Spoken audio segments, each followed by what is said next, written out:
Hello everybody, and welcome to a new video for Age of Wonders 4. In this one, I got a nature-based high culture archer build for you.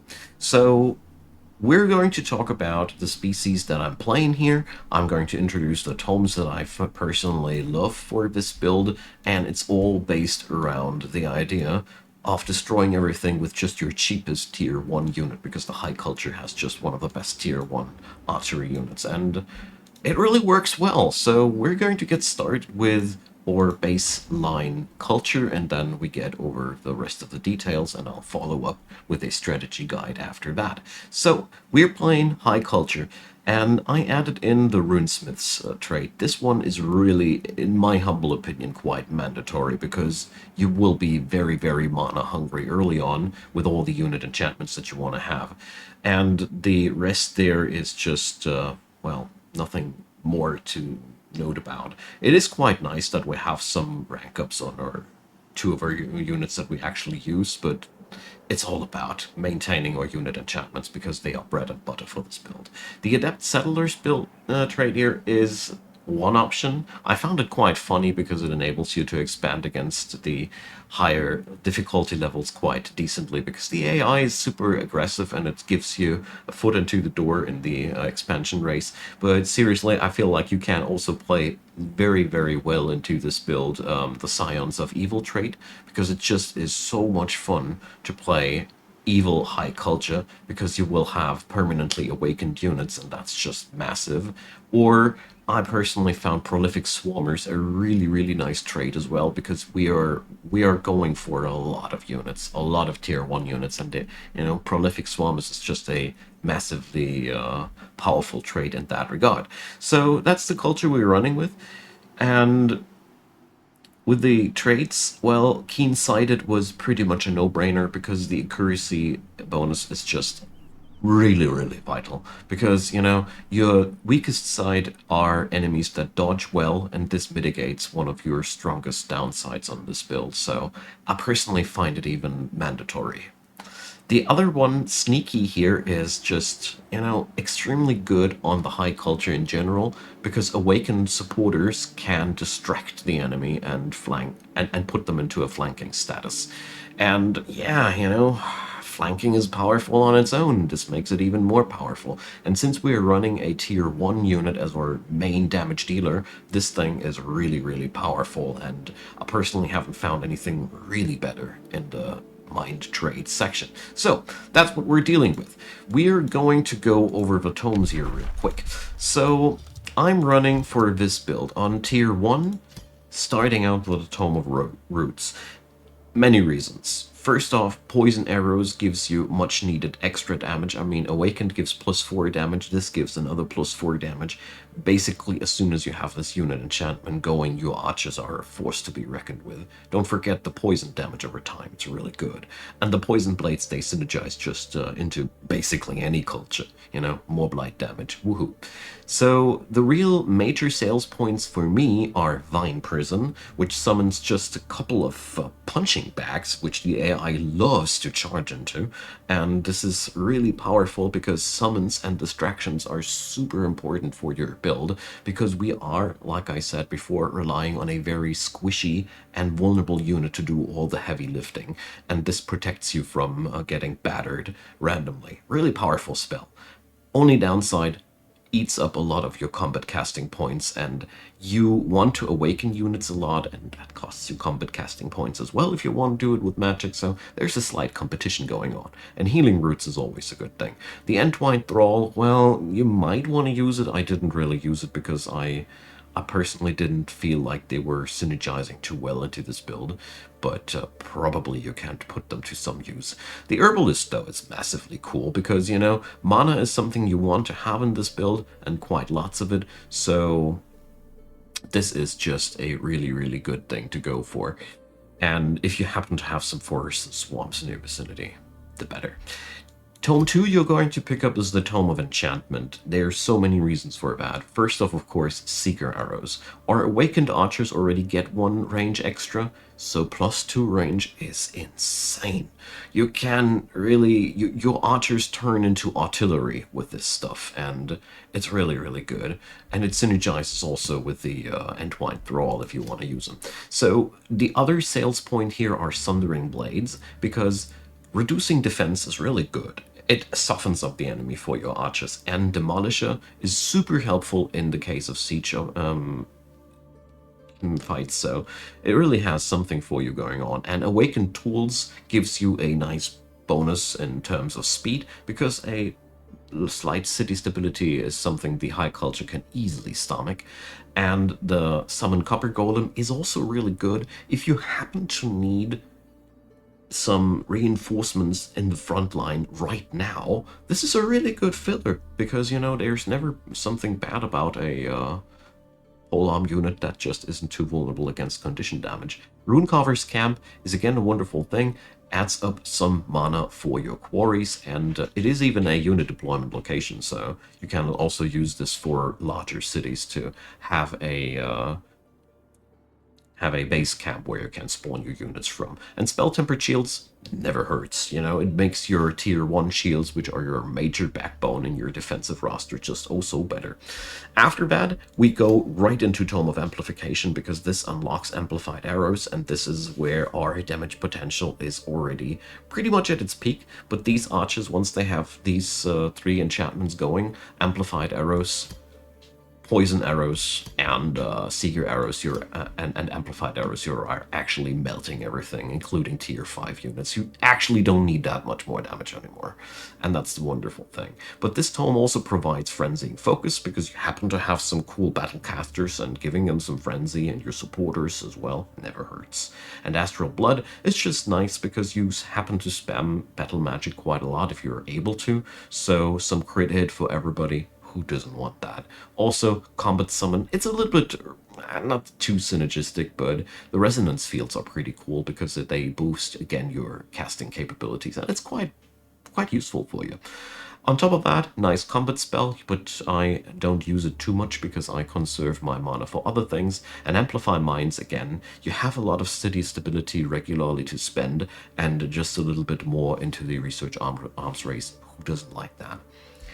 So, Tome of Scrying is the next one we're going to pick up, and I personally find it mandatory and irreplaceable because of 2 reasons. First off, Guided Projectiles is giving you an edge in every situation, but most importantly, Mental Mark is the spell which stops the enemy from being able to counter you just with that stupid trade that gives them some more ranged combat dodging, because Marked just counters that. And this is giving you the ability to just drop that strategically on one point where you need to burst down the enemy strategically. It's massively important if you happen to run into a civilization of halflings or Atkin or whatever. It happens, and it really does make your strategy a lot weaker. Tome of Scrying mitigates that problem. On top of that, we gain another battle mage that we can summon up to the front, and he is really useful insofar as he can mark again units. It's very useful for us, and stun enemies, and nobody would say no to another stun, right? On top of that, it's a Demolisher unit, so it's really cool. This guy has even True Sight for your army stack, so he counters stealth stuff as well. Scry Enemy and Tower of True Sight are just, yeah, well, I don't know. I don't find them too useful. And after that, we enter the tier 3 realm. Tome of Cycles. Spices are roster up. The Projectiles of Decay are one of the last damage upgrades that we'll take. Most importantly, it adds up the decaying effect, which does mitigate enemies' healing shenanigans, and it applies to everybody ranged in your armies. Massively important. But what's more important as well, or equally important as, parting gifts. Whenever something dies, your units in the vicinity heal. This does synergize with Vine Prison, so basically your replaceables, your summonables, will also happen to heal your units, and that's just awesome. Diffuse health, well, I don't personally like it too much. You usually have other things to do. Druid of the Cycle is an interesting supporter insofar as he is able to resurrect units if he gets a killing blow on somebody, which you can't just utilize in some situations. And Cycle of Seasons is always a nice spell to have when you're being attacked because, it's a little bit of everything mixed back, which you just have to like, no? So, sadly, this run wasn't too far, so let's get into the other tier 3 tome. So there's, after that, the Tome of Vigor. I personally love to pick that because this is the tome we pick up for the replaceables. So after this tome, I personally find that we only need one more tome to have the build actually completed. So Tome of Vigor, most importantly, summon greater animal, is a big hitter if we want him, and Totem of the Wild is something that just spawns clutter on the battlefield, and that is so important for us because this keeps the AI busy while your archers are melting them in the late game stages when you need to defeat large doom stacks where the enemy is staging like 1.5 or even double the army size against you. It happens, but this is just which helps you to counter the tides. These two spells alone are worth picking up this book. Unleash Beast is really cool as soon as you can. Have some of these summons. Don't pick that as the first thing. And super growth is just another nice compliment to the fact that we have a vulnerable backbone. 10 HP more for everybody on our archer squads. Awesome. The rest is just a little bit of icing on the cake. Empowered Beasts is an enchantment. If you can spend the mana, it's awesome because all of his summons all of a sudden are much more powerful. I like that. And, well, Animal Handler, if you can bring it into your build, if you want to use the summons, it's really good, actually. And the last thing we're going to pick up is the Tome of Paradise, and this is where I call the build finished. Exhilarating Pollen is, well, giving you a one shot of making everybody vulnerable to flanking, and this is just, this is amazing. You can do so effing much damage with that thing. A morale boost is nothing to say no against either. And Gaia's Chosen is just the thing that will finish your build in my humble opinion, because now you have archer units that have 30 HP more. 50 is base.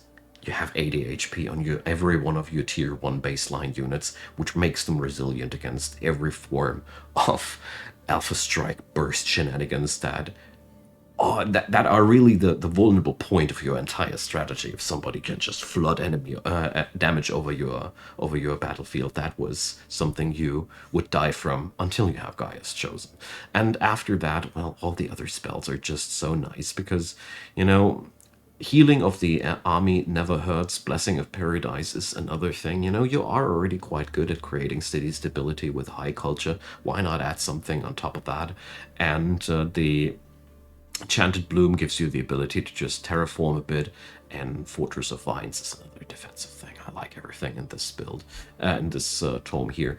Usually I run for Nature's Wrath after that for some destructive terraforming, but actually you can pick up a lot of other things after that. Go crazy, whatever fits your style. Your main build is ready after that. You can win the game completely out of that. So that's really everything you require, because your archers might not be maxed out completely on damage, but this build is extremely resilient, Its main key is to just tank through the entire situation, and the damage is enough. You're just not exploding everybody on turn 1 or 2 or 3, but instead you're able to just withstand in longer fights, and I really, really like this build. You can play this in any direction. So, strategy-wise, you are early on the weakest. You really need to print out Dusk Hunters as fast as possible, because you need as many of these guys ASAP. Depending on your difficulty level, you're starting with more or less of these guys. So you want to have at least 3 to 4 cities. That's the minimum. You can, of course, go bigger, but the good part about high culture is it is really okay with a lower amount of cities. You don't happen to have any bigger problems with that. So your biggest advantage is that as soon as you have tier 2 units available, your army is pretty complete. The Sun Priests are extremely important for your army in the bigger picture, because they have a healing skill that's really awesome, and they can awaken people valuable with that one as well, so they can awaken people every turn basically, and then they can distract people with their blast. The spear units I haven't used too much in my runs because I relied entirely on the Dawn Defenders to just stand in front of the enemy and just tank it out while we were melting everything with our backliners. The spears, they aren't useless if you happen to have an enemy that hosts a lot of large units or cavalry units. They have their point, but actually I found Dawn Defenders the most of the time just flat out more useful, because you basically only need stuff to stand in the way long enough until your ranged units have had enough of a chance to just destroy it. The Daylight Spear's main sales point comes into play if you have to fight enemies that are dodging well too early. That's where these guys are really good. Then you can swarm the battlefield with just quite potent melee units, because once they are awakened, they have a lot of retaliation attacks. And basically, these guys are your fallback plan if you happen to be in a war too early with dodgy enemies, because that's really a problem for you. Because the moment you have an enemy with with the elusive trait, your archers fall off in terms of damage massively until you have access to the Scrying Tome's shenanigans. Tier 3 is really important to reach for you. You really should rush towards that as quick as possible with this culture, more importantly than other cultures, because the Awakener is a very, very important complement to your army. He adds a AoE nuke, which is just something you love to have. It's also bringing a sundering of the enemy's defenses, but most importantly, it lessens the pressure on your mana economy to awaken your units. The Twin Awakening is quite potent, and you don't have to spam your what was it called again, Awaken in a Radiant spell every turn anymore, and that frees up your battle mana for other valuable things, because believe me when I say you want to cast a lot with this build actually, and it's really awesome if you can outsource that. And that's where I also want to point out this build is very, very well suited to be played evil, because you can go much crazier in terms of battle magic and summons the moment you are pure evil. It is just so good. Whereas the pure good thing is extremely good if you have just a low amount of cities and you want to play the game with a lower amount of total cities for science research victory. So the biggest vulnerabilities of this build, like I said, are enemies that can dodge you, and enemies that can burst a lot of damage into you, and enemies that have a lot of access into your backline.